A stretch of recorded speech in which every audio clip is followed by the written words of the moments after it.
Hari ini kita akan bicara tentang first love, kasih mula-mula dalam kehidupan sebagai anak-anak Tuhan, khususnya anak-anak muda, banyak sekali mengalami first love ya. Saya pertama mengalami first love, jatuh cinta pertama kali kepada Tuhan Yesus, memang sebelum menikah waktu itu. Tetapi ternyata jatuh cinta saya itu seperti, apa ya, eh kalau istilah orang Manado, saya orang Manado ya, cinta monyet gitu. Jadi nggak bertahan lama gitu. Karena kenapa?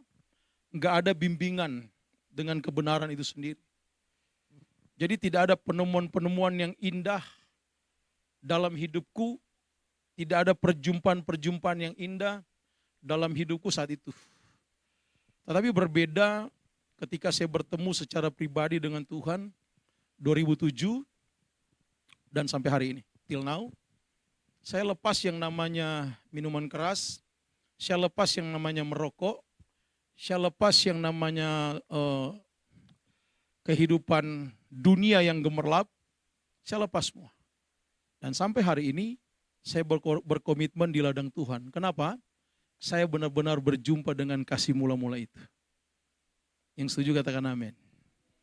So, saya tidak tahu kapan di antara adik-adikku ini bertemu dengan kasih mula-mula Tuhan. Saya tidak tahu. Ya, nah mungkin saya undang satu-satu untuk datang di depan menyaksikan, oh om saya, om kak aja ya, terlalu tua kalau om.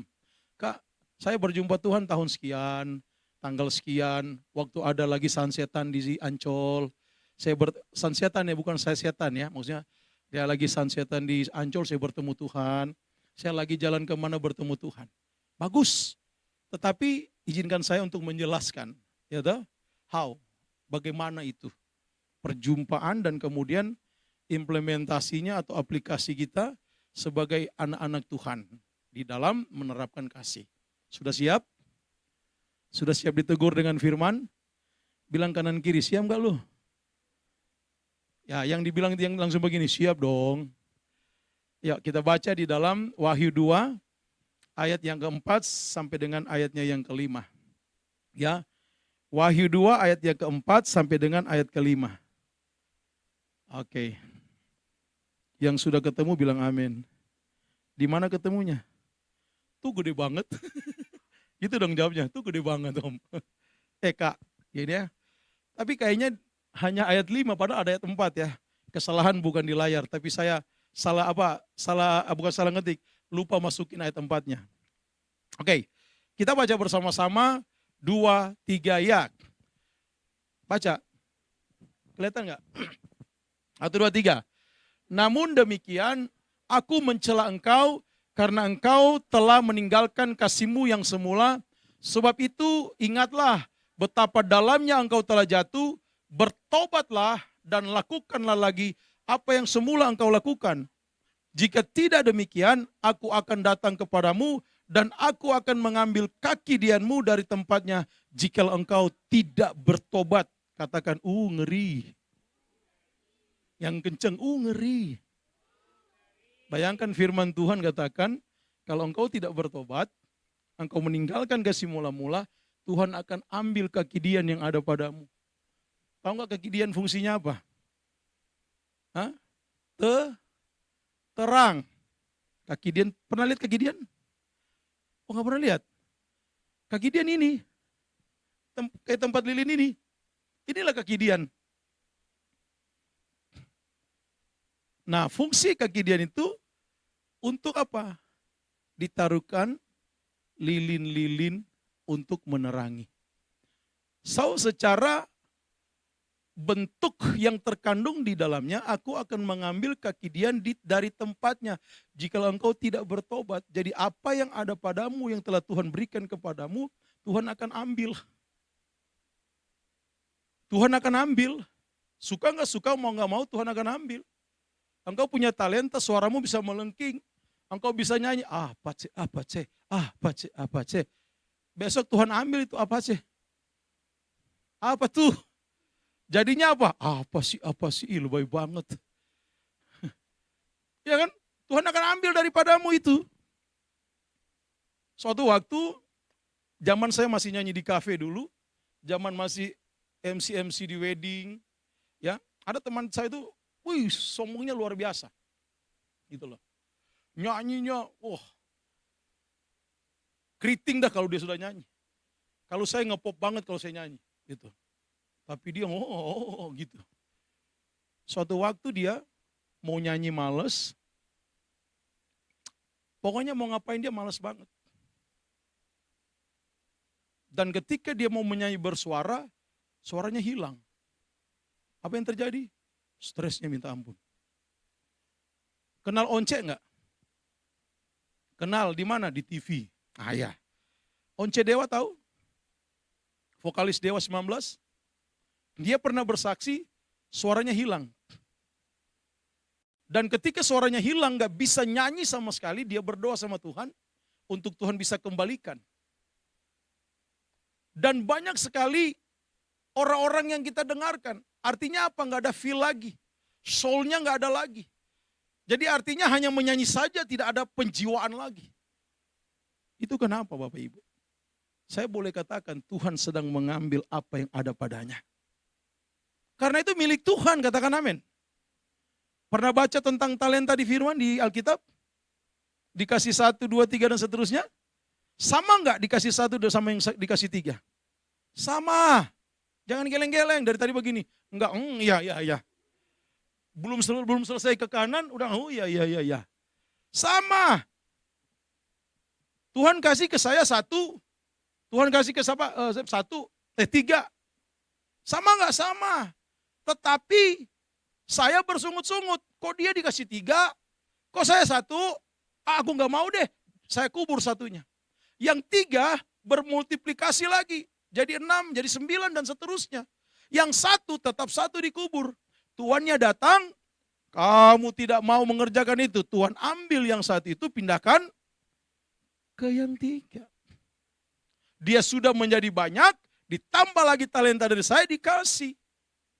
Jadi bukan perkara 1-nya, bukan perkara 2-nya, bukan perkara 3-nya. Perkaranya adalah mau enggak engkau bertanggung jawab dengan karunia Tuhan itu.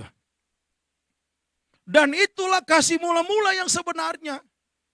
Kasih karunia Allah itu equalnya adalah kebaikan-kebaikan Tuhan yang Tuhan kasih secara cuma-cuma kepada saya dan saudara. Meskipun saya tidak layak menerima kebaikan Tuhan itu.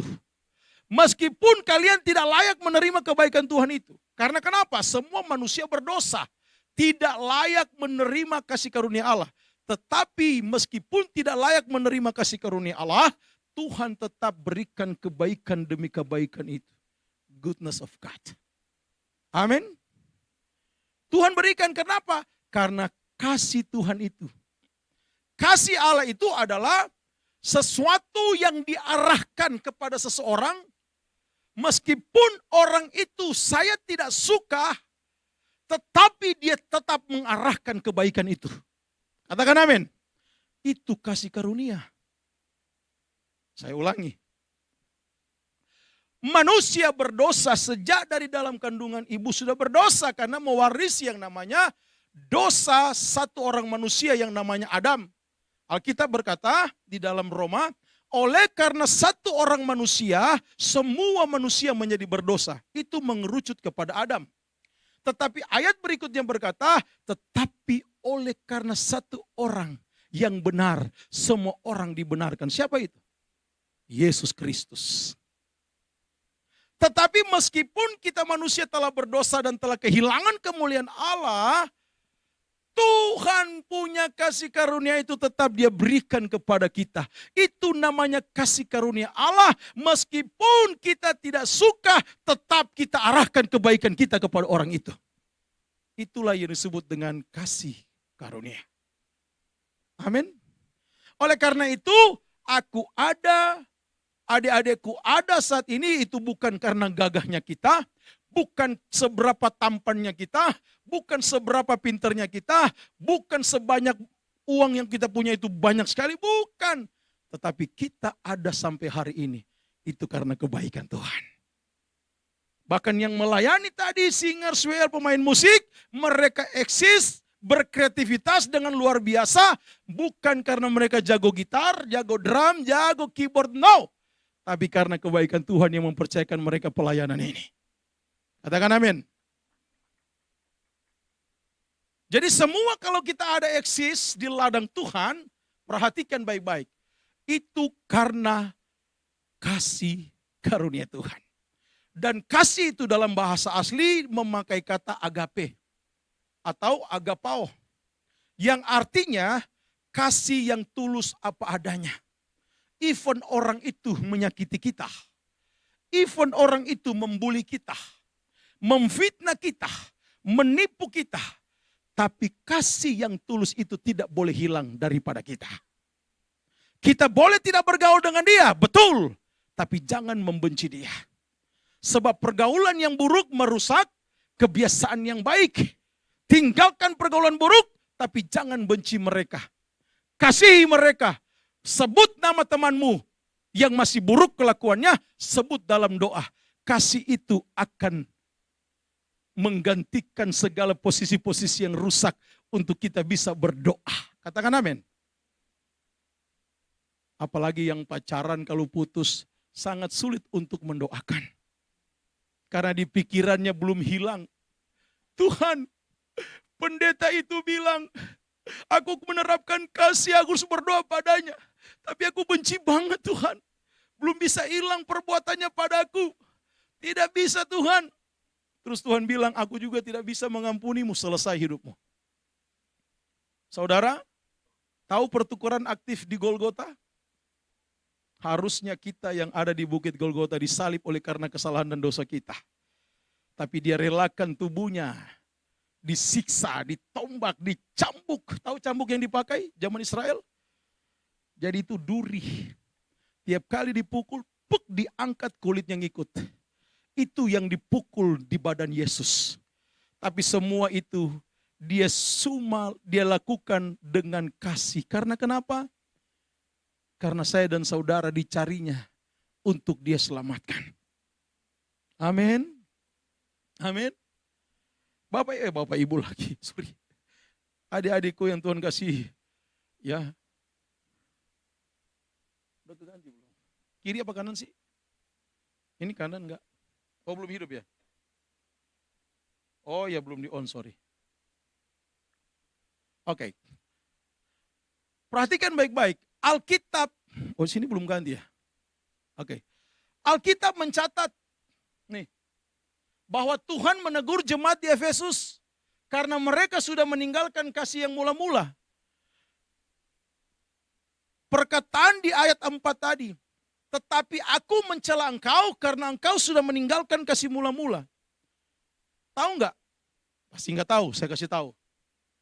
Jemaat Efesus, waktu Rasul Paulus mengirimkan surat kepada jemaat yang ada di Efesus, perhatikan baik-baik, dibuka dengan kalimat, kepada orang-orang kudus di Efesus. Artinya, mereka orang-orang kudus, orang-orang cinta Tuhan yang ada di Efesus.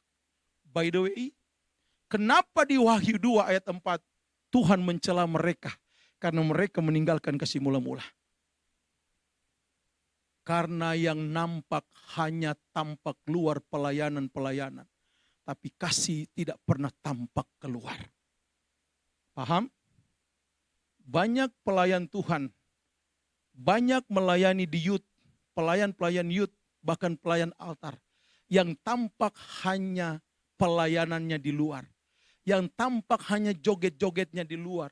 Yang tampak hanya lari-larinya. Kayak WL tadi tuh. Tapi saya tidak menuduh tampak ya. Saya kasih contoh. Yang tampak jago main drumnya doang. Main gitar. Distorsinya mantap. Tapi hidupnya terjadi distorsi yang sangat luar biasa. Dia nggak sadar-sadar. Tapi bukan pemain gitar ini. Di Konoha. Di negeri Konoha.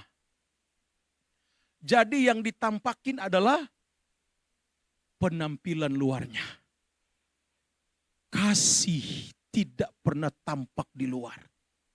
Katakan, itu bukan saya. Yang kenceng, kok lemes banget? Katakan, itu bukan saya. Tapi dia. Jangan tuduh. Kata siapa anak-anak youth tidak bisa mempraktekkan kasih? Pak Pendeta, saya kan masih gaul. Saya masih luar biasa energik. Gampanglah itu kasih. Nanti kalau saya udah umur 25, nanti kalau sudah pelayan Tuhan baru saya terapkan kasih. Salah. Kamu tahu kapan kamu mati? Kamu tahu? Ada yang tahu kapan dia mati? Enggak ada yang tahu. Tapi kematian itu pasti bagi setiap orang. Ada yang baru 2 hari sudah meninggal. Ada yang baru 1 minggu sudah meninggal, ada yang baru 1 tahun sudah meninggal, ada yang 15 tahun meninggal. Tidak ada yang tahu kapan kita meninggal. Tapi yang saya tahu, pastikan dirimu kalau mati bersama dengan Kristus di surga yang kekal. Bagaimana harus ke sana?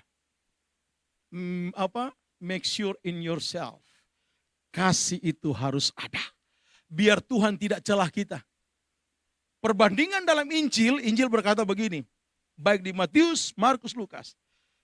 Tuhan, aku sudah berbuat demi nama-Mu. Tuhan, aku sudah menyembuhkan demi nama-Mu. Tuhan, aku sudah melayani demi nama-Mu. Tuhan, aku sudah jadi WL 20 tahun demi nama-Mu. Aku sudah jadi singers forever demi nama-Mu. Aku sudah jadi asyar demi nama-Mu. Aku sudah berkhotbah demi nama-Mu. Aku sudah main keyboard, gitar, drum, multimedia, sound system demi nama-Mu aku lakukan. Tapi Yesus bilang apa? Hanyalah engkau hai pembuat kejahatan, aku tidak mengenal engkau. Karena kenapa? Yang tampak hanya pelayanannya, tapi kasih tidak pernah tampak. Waktu di gereja di altar, bertugas, melayani luar biasa, penyembahan air mata keluar. Bahkan ada 3 air mata keluar, mata air keluar. Air mata, air ingus dan ngeces keluar bareng-bareng saat menyembah. Keluar semua. Kelihatan suci, kelihatan mantap, pulang ke rumah ngebentakin mama. Pulang ke rumah bentakin papa. Pulang ke rumah maki-maki adik. Pulang ke rumah maki-maki kakak. Pulang ke rumah maki-maki oma, opung, dan lain sebagainya. Katakan itu bukan saya. Jangan bohong, itu bukan saya. Jangan bohong. Jadi ini yang harus dilakukan. Kalau kasih, boleh nggak turun sih? Udah kayak di singgah sana saya di sini. Ya, salah penampilan. Saya habis ibadah khotbah di Puri Mansion tadi, makanya penampilannya begini. Kalau memang cuma di youth, saya pakai jeans, ya kan?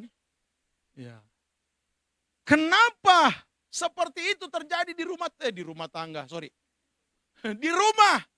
Karena kasihmu kagak ada tawar.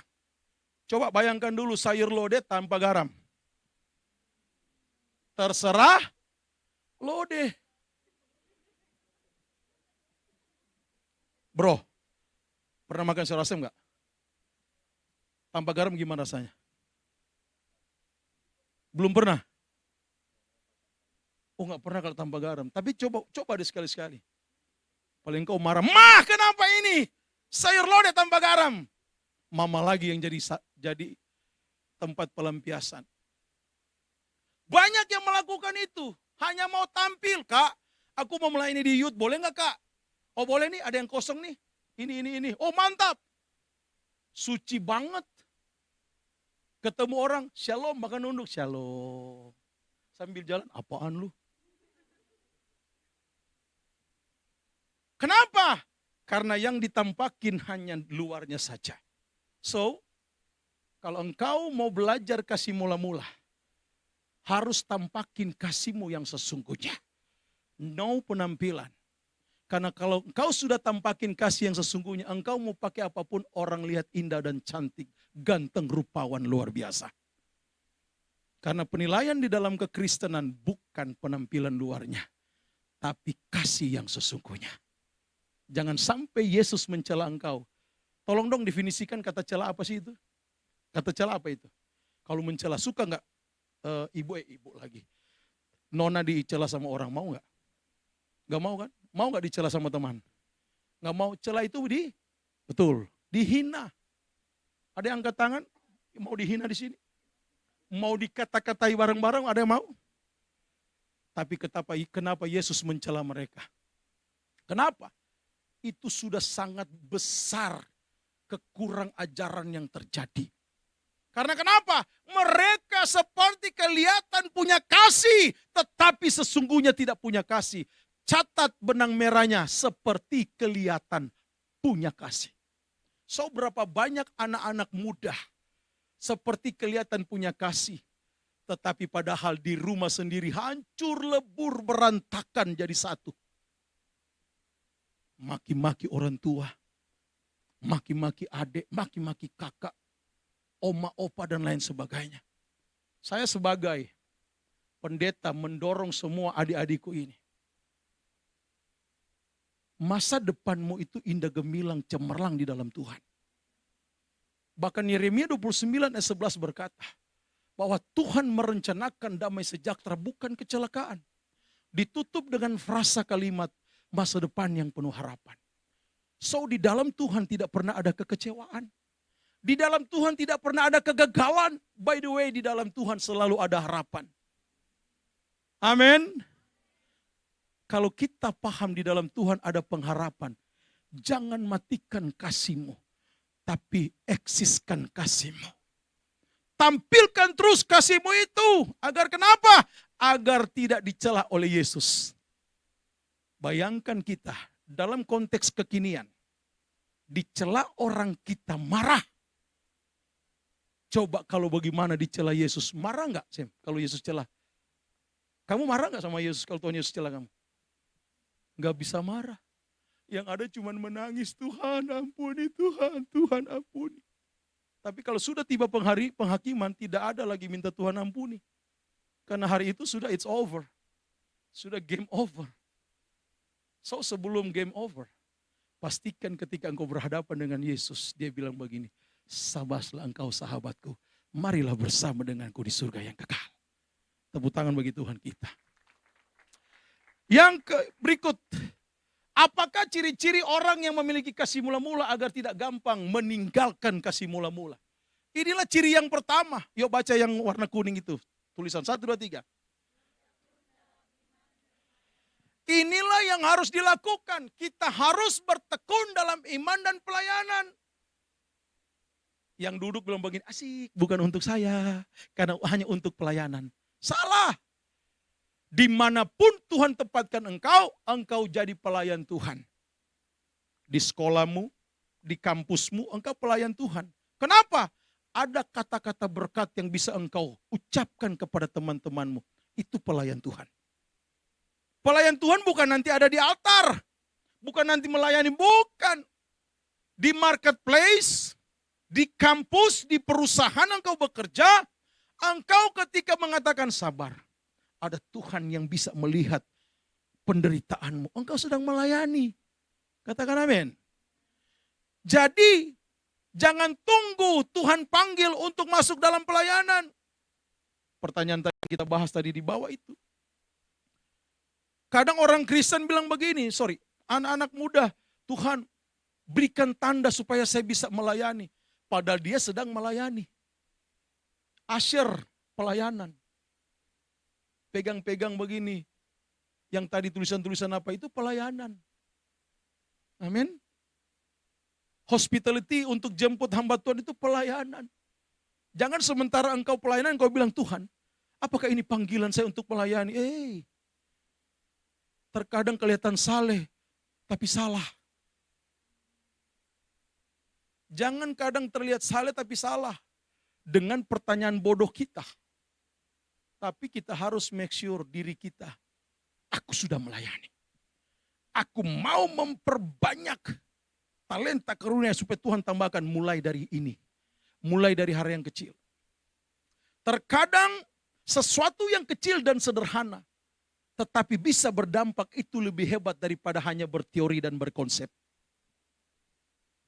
Anak-anak kampus saya dulu, saya 5 kali kuliah. 2 tidak selesai, nanti di teologi baru selesai. Saya pernah di perhotelan. Sudah sampai praktik di hotel, nggak selesai. Saya pernah kuliah di hukum. Cuma sampai semester 6 tidak selesai. Tapi ternyata Tuhan bawa saya di teologi. bisa menapaki 1, 2, dan sampai akhirnya ketiga. Kalau saya hilangkan kasih mula-mula, saya tidak bisa berdiri di sini sebagai pembicara, sebagai pengkhotbah.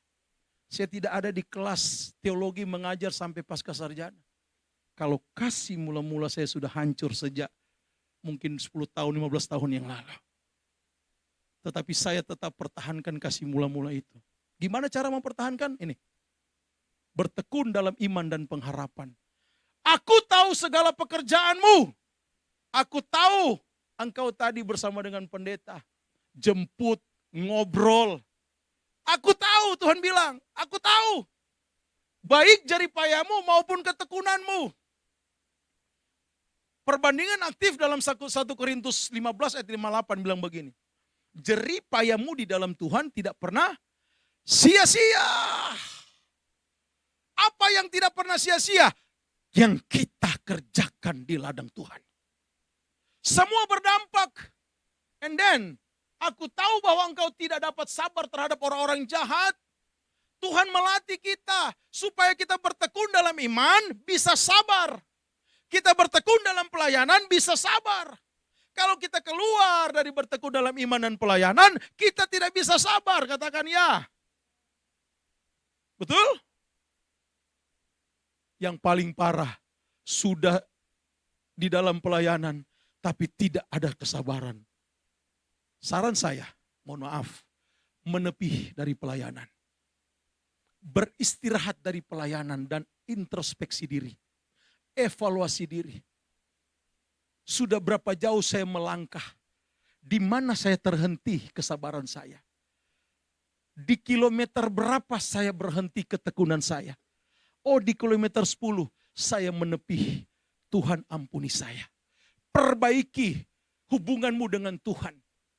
Adakan intimate worship with God. Adakan keintiman dengan Bapa di dalam menyembah Dia. Baru kemudian engkau eksis lagi dalam pelayanan. Jangan engkau sudah terhenti di kilometer ke-10, tapi engkau paksa melayani. Yang jadi adalah itu saja yang ditampilkan, tapi kasihnya sudah tidak ada. Itulah yang dicela Tuhan. Nah, oleh karena itu, perhatikan baik-baik adik-adikku.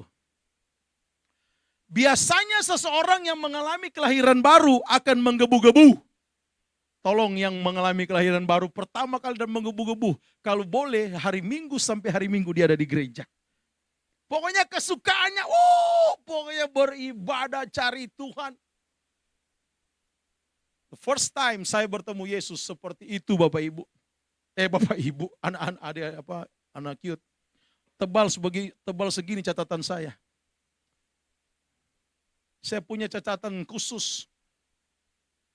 Jam 6 pagi sudah keluar rumah. Cari ibadah. Catat khotbah. Terus.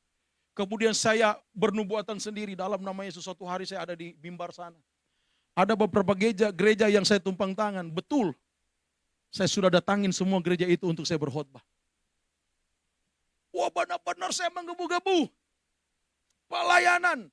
Mohon maaf, dulu kalau ada orang suruh saya berdoa, orang itu bisa saya tampar. Karena apa? Itu seperti mempermalukan saya. Menjatuhkan harga diri saya di hadapan orang lain. Tapi saat saya berjumpa dengan Yesus mengalami jatuh cinta pertama kali. Jangankan suruh berdoa, suruh tidur di altar Tuhan pun saya tidur. Kalau perlu 3 hari saya tidur situ gak apa-apa. Artinya dalam penyembahan-penyembahan yang ada. Hal ini terjadi karena orang tersebut sudah merasakan kasih Allah yang begitu besar. Dia merasakan seperti yang saya jelaskan tadi. Kasih karunia Allah itu adalah segala kebaikan Tuhan yang diberikan cuma-cuma kepada manusia. Even itu manusia harusnya tidak layak menerimanya. Kasihnya begitu besar.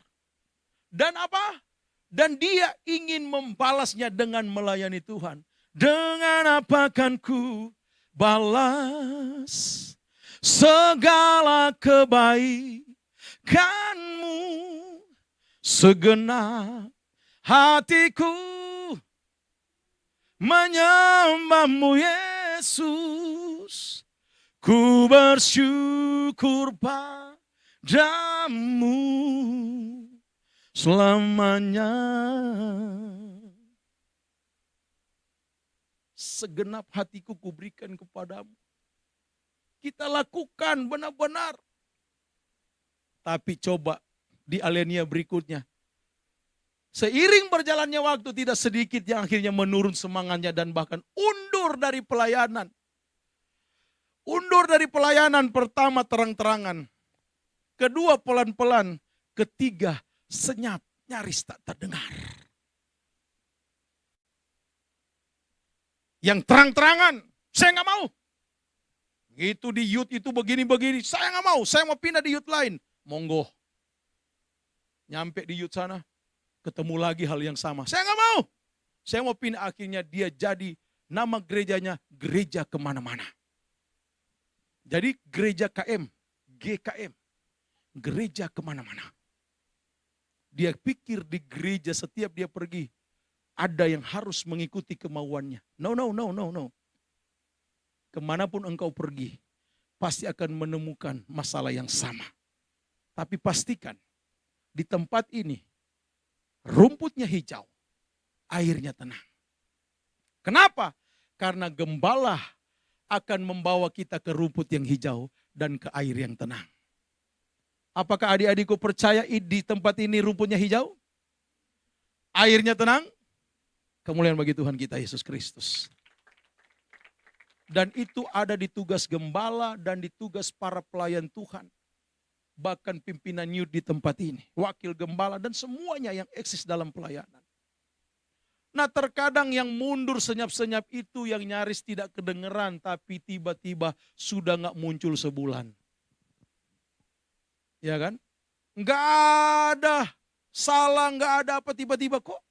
Kenapa ya dia udah seminggu gak pelayanan? Kenapa seminggu gak gereja? Gak tahu, sakit kali. Pergi kunjungan gak ada. Ditelepon gak mau angkat, itu namanya senyap. Ya kan? Diam-diam mundur, senyap. Akhirnya hilang. Saudara, perhatikan baik-baik, adik-adikku perhatikan. Tuhan menginginkan agar kita senantiasa tekun dalam pelayanan. Jadi untuk membuat engkau semangat, engkau harus bertekun. Untuk membuat engkau bergairah di dalam pelayanan, engkau harus bertekun. Gimana caranya bertekun? Tekuni apa yang Tuhan berikan kepadamu. Kalau masih waktu gulung-gulung kabel, tekuni gulung-gulung kabel. Kalau masih waktu pindah-pindahin kursi, ngatur-ngatur kursi, tekuni ngatur-ngatur kursi. Kalau masih dipercayakan asyar, tekuni jadi asyar. Kalau dipercayakan singers, tekuni jadi singers. WL demikian. Karena ketika engkau tekuni, ada mata yang tidak pernah tidur melihat apa yang engkau kerjakan. Ada Tuhan yang tidak tidur melihat apa yang engkau kerjakan. So ketika engkau lakukan itu dengan tekun, ada ganjaran daripada Tuhan untuk segala apa yang engkau lakukan. Dan kalau Tuhan memberikan ganjaran yang baik kepada kita, Dia akan angkat kita menjadi kepala. Dia akan bawa naik kita, bukan turun. Begitu. Jadi jangan heran ketika engkau ada di kampus, dari yang tidak bisa apa-apa dinilai oleh satu kampus, tetapi engkau bisa tampil karena kenapa? Tuhan membayar segala apapun yang engkau sudah kerjakan jerih lelamu itu. Akhirnya engkau bisa tampil beda di kampus. Karena kenapa?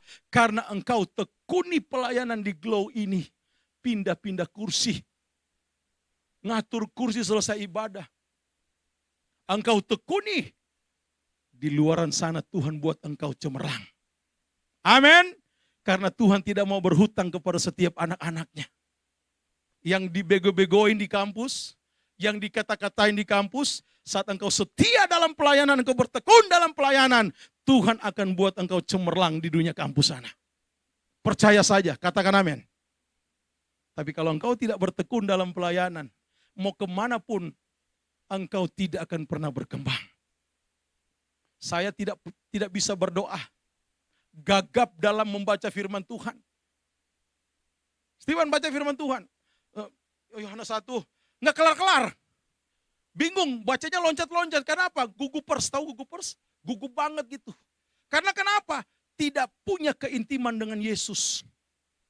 Tidak punya quality time dengan Yesus. Bahaya anak-anak muda, maaf kata, sekarang ada yang namanya lebih menghargai teman daripada keluarga, lebih menghargai sahabat daripada mama, papa, dan kakak beradik. Semua dia lebih hargai. Dan yang lebih parah, banyak sekarang yang namanya selfish bias. Yang semua di mata dia salah, dia paling benar.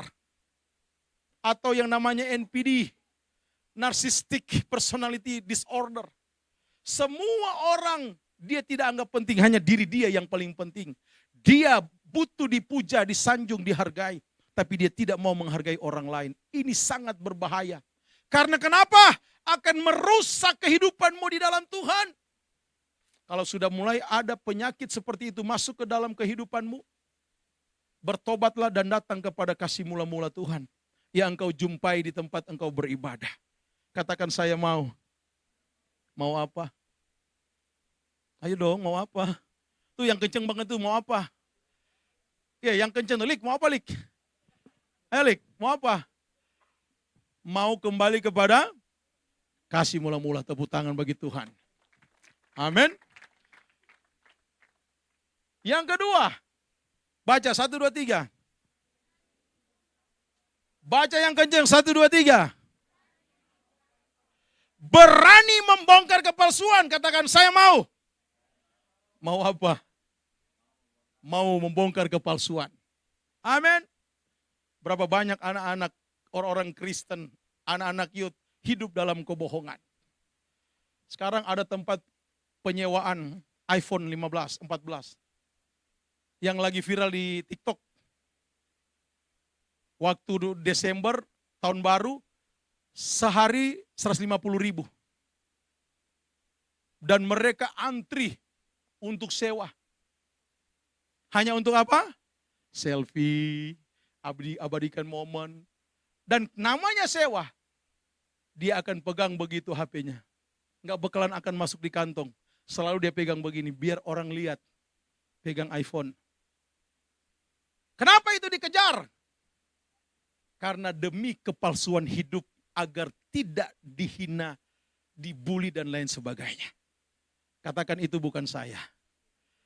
Benar-benar bukan saya. Tepuk tangan bagi Tuhan kita.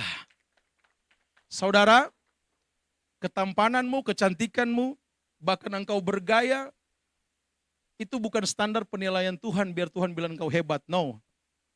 Tapi saat engkau bisa membongkar kepalsuan hidup, Tuhan akan memujimu. Tuhan akan mengangkatmu. Amin. Amin. Yang rugi diri sendiri kalau tidak mau membongkar kepalsuan hidup. Tapi yang diuntungkan diri sendiri ketika bisa membongkar kepalsuan hidup. Dan engkau akan merasa enak di ladang Tuhan. Di hadirat Tuhan dalam menyembah.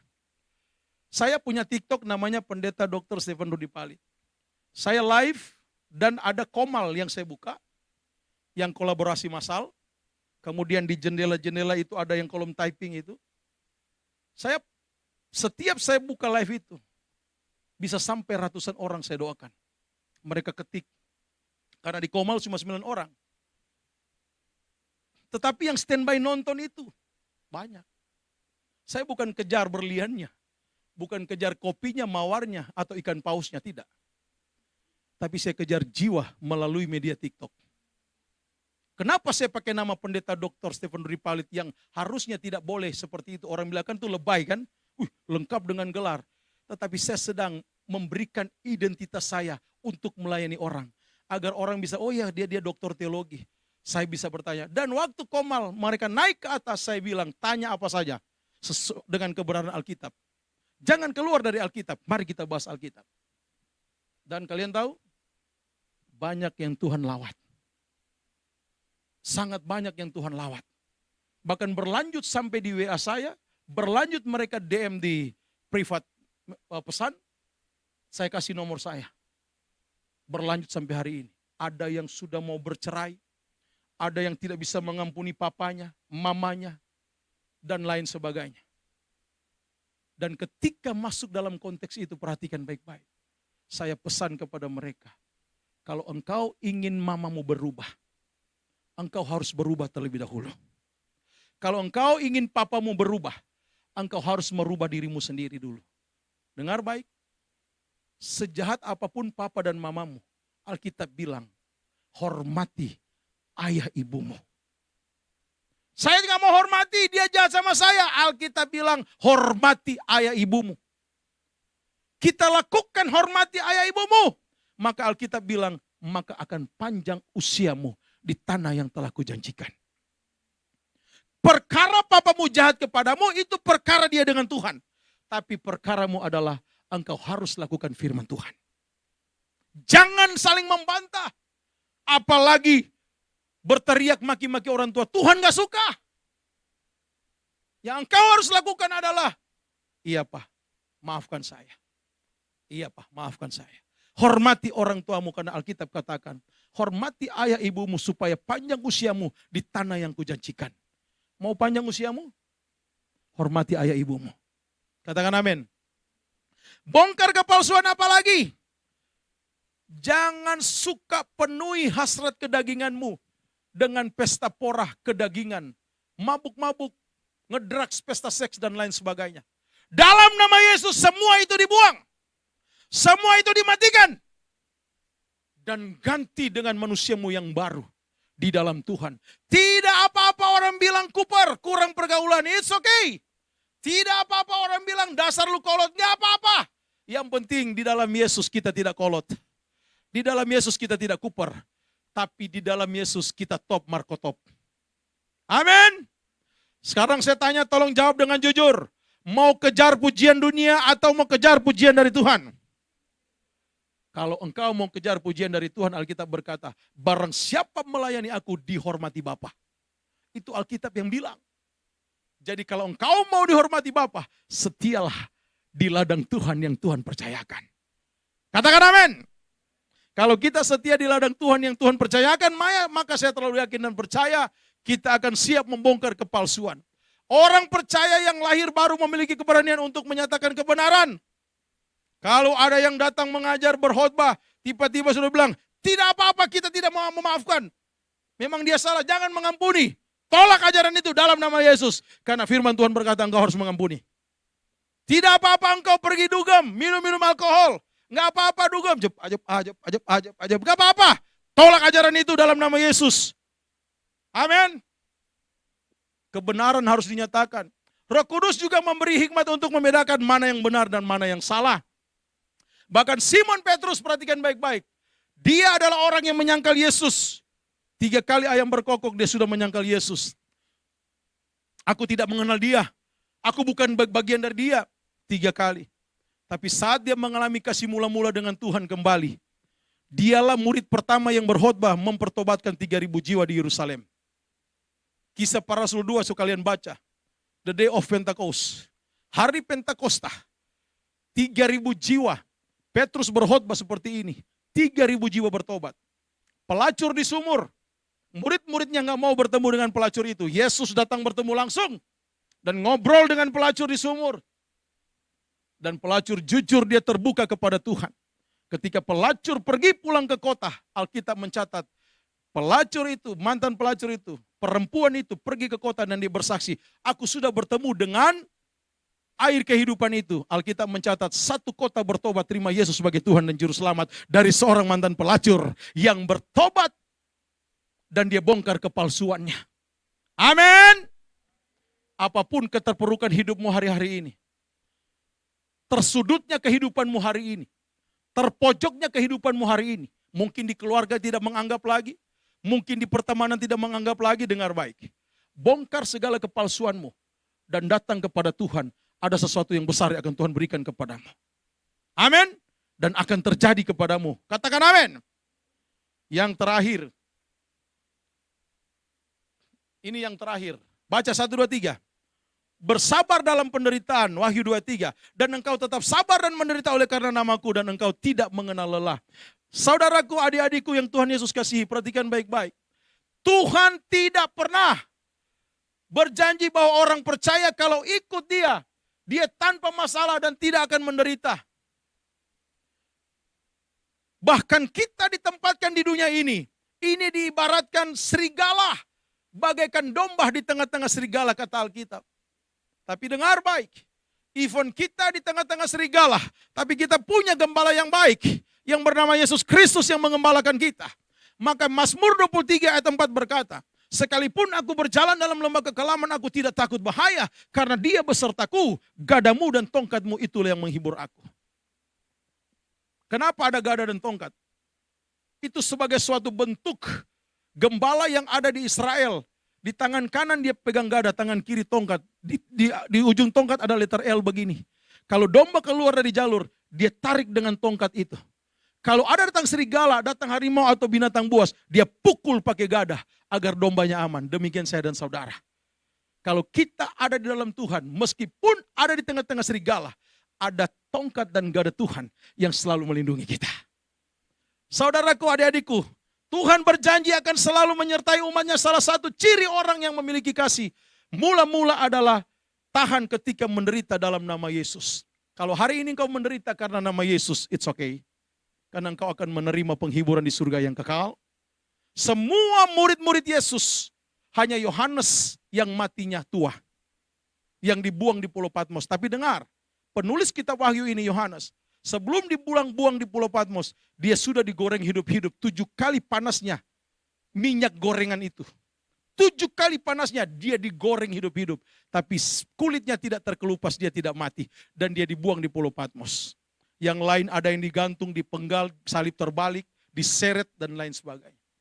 Tapi mereka semua sekarang sudah dengan Yesus di surga. Kenapa? Karena di mana aku berada, di situ engkau berada, kata Yesus. Sebagai penutup, mari silakan naik pemain musik, singer. Penutup kebenaran firman Tuhan ini, dengar baik. Anak-anak muda yang Tuhan Yesus sayang, yang Tuhan Yesus sayang banget, marilah, berjumpalah kembali dengan Yesus dan alami kasih mula-mula itu. Back to the love. Kembali kepada kasih Kristus. Katakan, aku mau. Mari bangkit berdiri. Kalau kita mengalami kasih mula-mula, maka kita akan bertekun dalam iman dan pelayanan. Kalau kita bertemu memiliki kasih mula-mula, maka kita berani membongkar kepalsuan. Kita tidak akan pernah hidup dalam kepalsuan. Dan kalau kita bertemu dengan Yesus mengalami kasih mula-mula, maka kita akan sabar dalam penderitaan. Main di 5. Kita akan sabar dalam penderitaan. Dan pada akhirnya, kitalah pemenang, bahkan lebih daripada pemenang. Haleluya.